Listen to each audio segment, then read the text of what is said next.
Well, Bonnie just proved that she truly is the protagonist of this arc by punching the snot out of Saturn. I say snot because apparently you can't say the other S word in the first 30 seconds of a video, but make no mistake, if you look closely enough in the chapter, you can see that she punched that out of him too. Taking a man who stands amongst the most godly figures in the world and squashing him like the insect he claimed her to be, all while she stands triumphant over him not only alongside an actual god, but as one herself.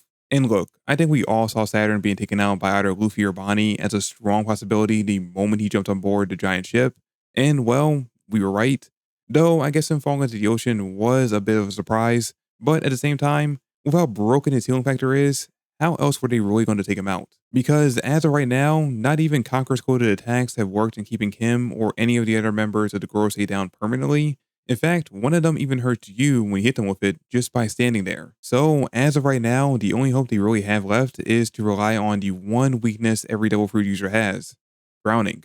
Which, by the way, quick question: we see Saturn basically shredded to pieces by Luffy and Bonnie's combo attack at the end of the chapter, so once he's in the ocean and the seawater is negating his Devil Fruit powers, will he be able to regenerate? Or would the Marines have to dive into the ocean where he fell and pick up the torn and scattered pieces of Saturn's carcass and piece them back together like a jigsaw puzzle? Because if they do, that sounds extremely fun. Like, I don't know what Oda was planning on doing for a cover story once he's done with Yamato's, but I'd really like to see that be it. Anyway, back to the punch. Gonna be honest, wasn't as satisfying as Kuma's. It didn't have that factor to it that his did, but to be fair, his came directly off the back of 8 chapters of flashbacks, where we got to see just how much of a negative influence Saturn directly had in Kuma's life. Not to mention, the art behind that punch was super impactful. You could really feel the intensity and motion behind it just from looking at it.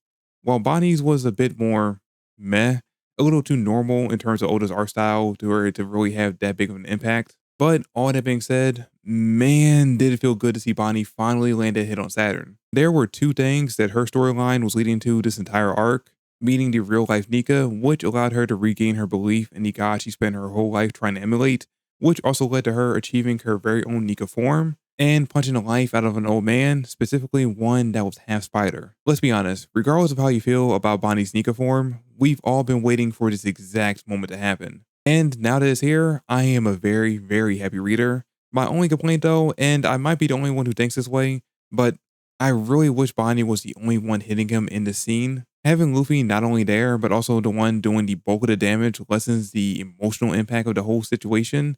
But at the same time, it does play on the whole buildup of how important Nika was to her and her family. The god whose legend was passed down from her grandfather to her father, and then from her father to her, that would one day come and liberate them from the oppression of the world and allow them to be their freest selves.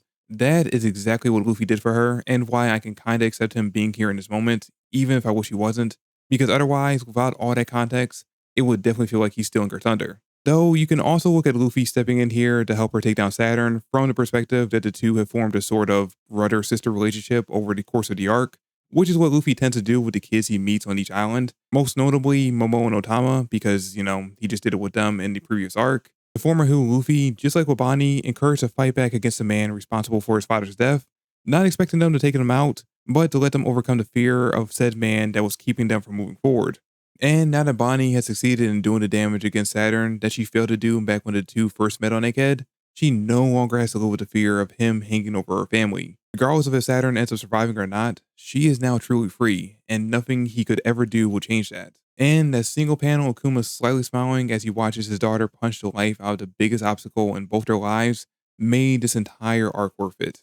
But also, I guess, takes away any chance of Kuma not making it out this arc. Saturn being on the ship was the last real threat to Luffy's group, but now that he's gone and Emmett's holding back both Mercury and Jupiter, there's really nothing standing in the way of them just sailing off to Elbaf. Well, I mean, there's still the whole situation with the Sunny and the rest of the Straw Hats still falling through the air, but it'd be pretty easy for Luffy and Gear 5 or a couple of the Giants to catch them. And once they do, there's nothing really stopping them from just sailing off into the sunset. I guess Saturn could still come back and put them in a situation where Kuma has to sacrifice himself in order for Bonnie to escape, but it's very unlikely at this point that that's going to happen. What's much more likely is Kizaru stepping in to take out Bonnie by orders of the remaining Gorosei for daring to punch a world noble. But even though we did briefly see him in this chapter, I feel as though his part in this arc is already over, and we won't really see him doing anything until after this arc is over and they leave the island, which could happen in the next chapter because 1122 could very well be the finale to this arc, and if it is, that means surprisingly enough, Kuma made it out alive, and Bonney would have ended the arc achieving both her dreams, meeting the sun god Nika, and finally sailing the open seas with her dad.